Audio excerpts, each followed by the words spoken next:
ሙሴ ሕዝበ እስራኤልን እንዲመራ የእግዚአብሔር ሕዝብ ወተትና ማር ወደምታፈልቀው ርስት ከነዓን እንዲያወርሳቸው በእግዚአብሔር የተመረጠ ነቢይ ነው። ከእግዚአብሔር እጅ ሁለቱን የቃል ኪዳን ጽላት የተቀበለው በሲና ተራራ ላይ ከእግዚአብሔር ጋር የተነጋገረ የዕብራውያኑ መሪ ነቢዩ ሙሴ ኢትዮጵያዊቷን ነበር ያገባው።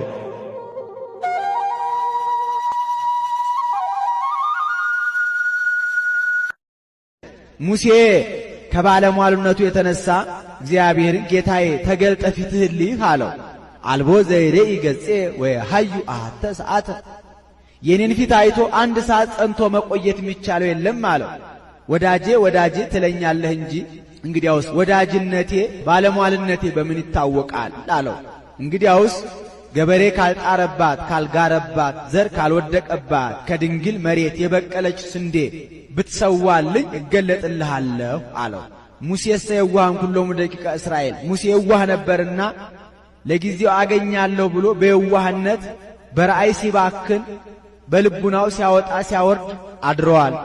ጌታ ግን እንዲህ ማለቱ በሚስጥር ነው። በኋላ ዘመን ከድንግል ማኅፀን ተወልጄ በጠባብ ደረት በአጭር ቁመት ተወስኜ መሥዋዕት ሆኜ በምቀርብበት ጊዜ እገለጥልሃለሁ ሲለው ነው። ይኸውም አልቀረም በደብረ ታቦር ተገልጦለታል። መምህር ኤስድሮስ ግን የብረት መደብ አሰርቶ ያንን አፈር ሞልቶ ውሃ እያጠጣ 40 ዘመን ይዞት ተጉዟል ብለው ተርጉመውታል። ትሞታለህና ቤትህን አስተካክል። በዲያቆን ሄኖክ ኃይሌ።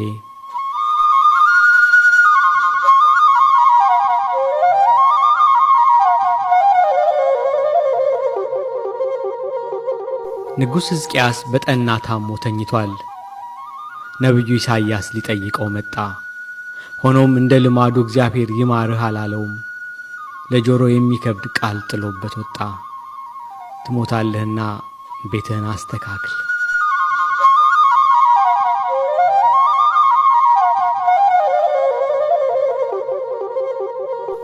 ነቢዩ ይህንን ብሎት ከወጣ በኋላ ሕዝቅያስ ወደ ግድግዳው ዞሮ ስቅስቅ ብሎ አለቀሰ። አምላኩ በንግግር ብዛት የሚሰማ አምላክ አይደለምና ፊቱን ወደ መቅደሱ አቅጣጫ ዞሮ አለቀሰ።